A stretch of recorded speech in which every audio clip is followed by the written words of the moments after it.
My name is Kunle Lawal. I would like to first make sure and tell everyone that there's no mystery to politics. We kind of give it one fugazi and we have this curtain that blinds our eyes, and we kind of think that most people in politics are superhuman.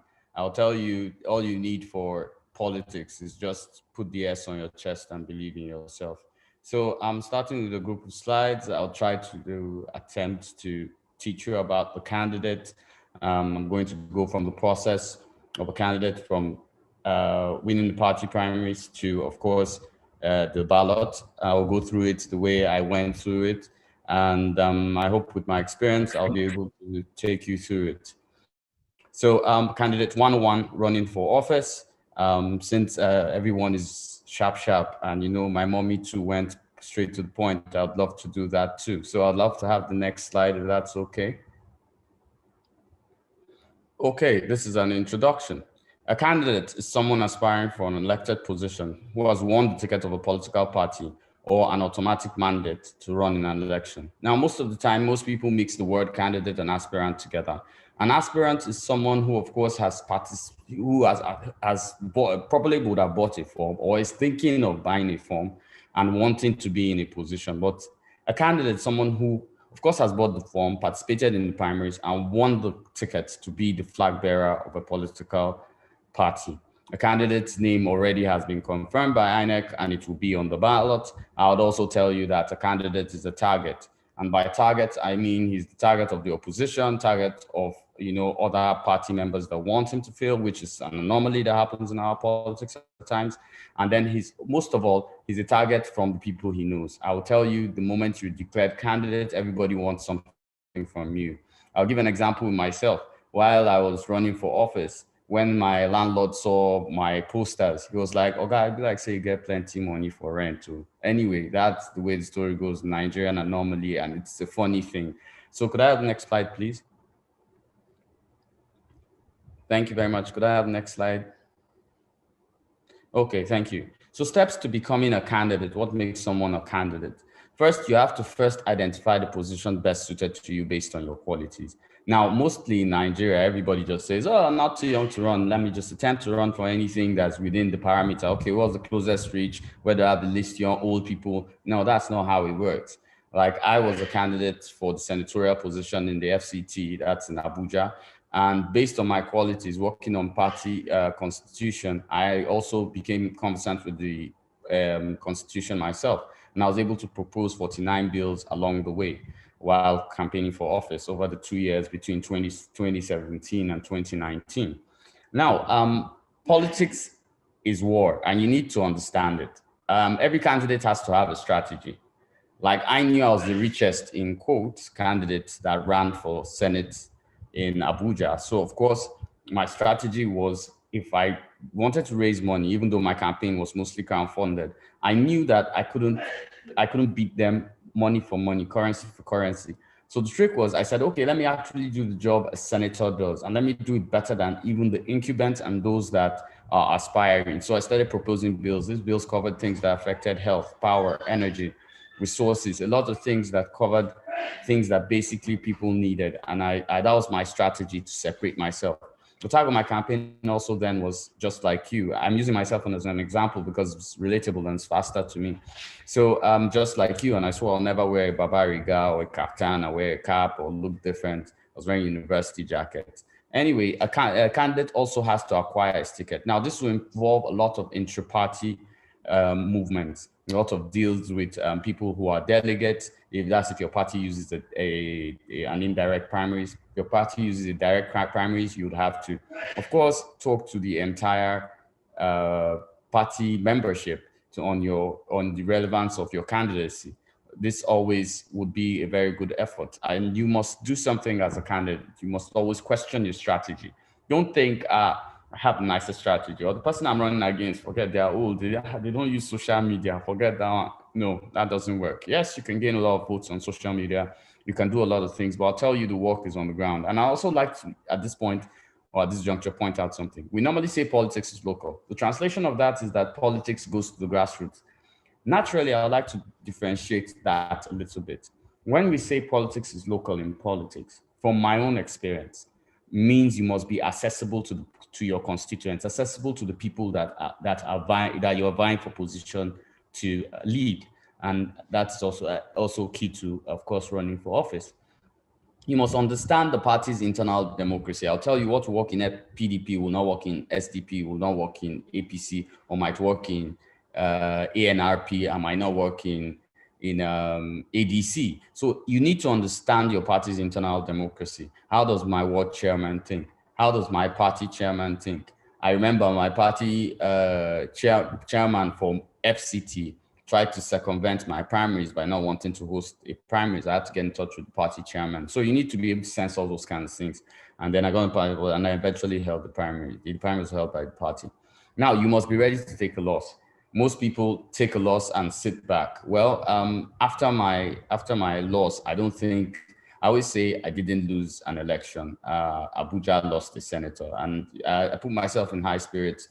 And I founded something known as the Electoral College, and I've been very dedicated to political literacy and a lot of things. And I've worked within quite a lot of sectors. And of course, I'm still doing that. The target was not for me to sit on the seat. It was to improve democracy in Nigeria. So that was me being ready to take a loss. You need to understand that politics is a variables game. I'll give you an example. I was talking to someone while being part of the system in Kowa Party, and they were so interested in running for office in a particular place. But I noticed that 17% of the people in that locality with PVCs didn't participate in elections. And when we got to survey and find out why, we found out they were from other tribes. So the trick we used then was, okay, let's look at this thing critically. Why are you bringing your posters only in the local language here? Let's bring our posters. You have to bring out your posters in languages which the people were from different tribes who were the 17% and weren't really participating, provide the posters in their languages. And you'll be surprised, it did the trick. It upped the voter participation by at least 6.5%. And this was a part my friend got to himself. He didn't win the election, but it raised his numbers up. So you need to understand the variable games. You need to know how to play along the variables. Every particular constituency or boundary you're running with is different, and we need to understand that. Please, could I have the next slide, please? Thank you, Jennifer. Okay, we need to understand the parameters of a candidate. Now, a candidate must have a robust understanding of governance systems. I think I discussed this earlier. So you must know when you're running for Senate, or let me mention the legislative positions available. So legislative positions available are, of course, councillor, State House of Assembly, Federal House of Assembly, and Senate. Those are legislative positions. If you're running for an executive position, you have local government chairman, state governor, president. And we need to be able to work within those parameters and know the jurisdictions of office, understand what exactly you can promise and what you can't, what you can do and what you can't do. I was chased out of the village once because they were asked me to give them electricity. And I said the only thing I could do was propose bills that could allow for renewable energy to function. I took the hit, but later the village had got wind through his son that I actually refused to lie to him, and he became very strong within my campaign. I'd like to make something very key. Governance has no gender. Men don't do it better. Women don't do it better. It also doesn't have a religion or tribe. So provide the best of what you can offer, and you become the best in the game. That's the target of every candidate. Now, you need to be able to unveil the iron curtain. Most politicians hide who exactly they are and what they want to do and how they hope to approach their electorate. To appeal to the electorate, you have to be as open as possible. One of the key things I also think you need to do, get a backyard of finance. I didn't say you should go and bury soccer away like some of our politicians, like bury dollars in a soccer away. What I mean is get a backing, have a strong backing. Running for office is hard. It takes a lot of your energy. Sometimes there are many politicians who have engaged in politics, and because they didn't win and they looked at the office as a meal ticket, they expended, sold houses, did a lot of things, and they crushed themselves. So you need a backyard of finance. You need people backing you. And for people to back you, you have to be able to sell an idea that makes everybody think and also know that your candidacy is relevant to their success or the general success of your constituency. You need to reignite also an interest in political participation. I don't need to ring this bell so much because we already know our political participation in Nigeria is quite low. You need to be able to get people to drive. It's easier to get those who have refused to vote or not don't care about politics to vote than to get those who are already embedded in the old ways. And by embedded in the old ways, meaning, okay, you're running for Senate. Where am I caught now? Where am I saying now? You need to also insulate your family. Sometimes your life could be attempted. I'm not trying to scare you, but I'm trying to be as realistic as possible. You need to insulate your family from such things. And this could be a massive problem when you're running for office. You also have to plan for the eventuality of loss. But I'll tell you the best thing you could ever do. If you ever decide to run for office, give them a race to remember. Let them always have a reason to remember the name. I think that's the target of every sane campaign. Make the constituents remember when the person that actually won the seat sits down and does something. They'll be like, what if he had won? What if Joyce had won? What if Jennifer had won? Jennifer, could I have the next slide, please? So thank you. And now the methodologies of being a candidate. Now we need to create a brand. As a candidate, you must create a brand, be known for something. Earlier, before this forum started, I remember everyone, Jennifer making a mention of Joyce is always in something green. I've noticed that too. A few times I've been with Joyce, she's always in something green. Joyce has already branded herself as a Nigerian, and it will be easy to remember her as a candidate because she's always wearing green. They will be like, okay, that we might not know her name, but that woman that is always wearing green. Now, know your target electorate. Now, everybody won't vote for you. Maybe if you're targeting the young and you feel their votes are enough, then you have to make your politics sound interesting.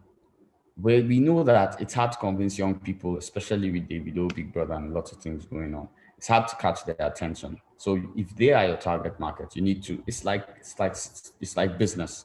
You need to be able to sell to the market you're targeting.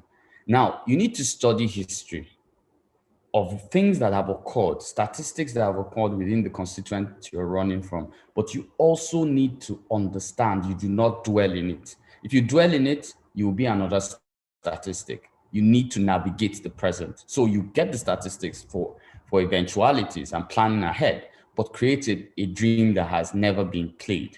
So at this point, I'll just say, you can't beat them at their own game. Create a game they do not even know, then beat them at it, because that's your own game. You also need to differentiate yourself from others.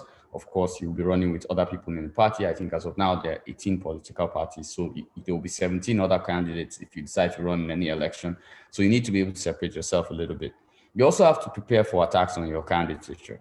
I'll tell you funny attacks I got. My wife has a low cut and her hair is kind of dyed. And they're like, oh, so senator's wife's hair is going to be dyed.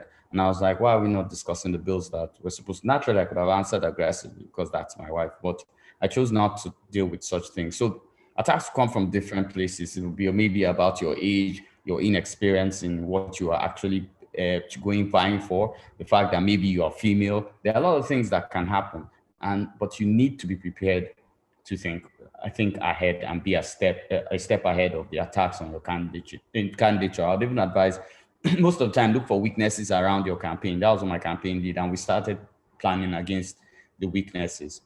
And then you need to use the media to your advantage. Using the media to advantage doesn't mean, come out every day. Joyce, I'm Joyce, I'm running for governor of Edo State. I'm Joyce, I'm running for governor of Edo State. I'm Joyce. That's not what using the media to your advantage is.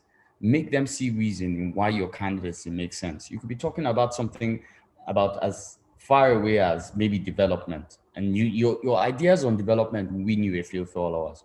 Most people look at it that grassroots won't understand that. Yes, most people say that, but you need money to win an election. If the middle class is putting money into your campaign because they believe in your ideas, you'll be able to reach the grassroots as it is. You also need to be very decisive. I'll tell you that during my campaign, my life was attempted once at a particular place, but I got away because I simply wear t-shirts and jeans during the campaign. I looked like just the average person, so nobody could really tell who I was. So, but I got back to the campaign office, and a few things happened. And you know what I did? I fired my entire campaign team. This was 1 month on election. I was being decisive because it shouldn't cost me my life. And whether I like it or not, somebody within that system revealed where I was at a particular time. You need to be very, very decisive. You need to also prepare for campaign moves. As you're planting moles in the incumbent, trust me, they're planting in yours. It's like war. It's like chess. If you play chess, you should always anticipate the enemy's move. So sometimes you feed out information of what you're not going to do and watch the opposition follow exactly that. And then you just do the next thing you're to do. Could I have the next slide, please? Thank you very much, Jeff. So specifically, in conclusion, we must solve four successive problems in the achievement of a successful political career. First, he or she, I'm sorry I wrote he alone, no offense. He or she must join a political organization and become known. Next, you look to develop a political style that is of course customized to just you. You would earn the respect and leadership of your political party, and this will mean finding out what the members of the political organization want. Secondly, we must eventually exhibit an interest in becoming the party's candidate in an upcoming election. We must fraternize with the leaders and attempt to get their backing. We must enter a primary election and win the support of the party voters. Thirdly, you must win your primary. This is very key because if you have no plan for the primary, you could as well just forget the election. Fourth, if you are elected, you must do the kind of job in the office that gets you re-elected. Not that you enter and you start saving money or stashing your allowances for second term. So I think these files will be shared by everyone. It was a pleasure to address you. Joyce, thank you so much for the opportunity. I'm looking forward to the question and answers later. Thank you, everyone.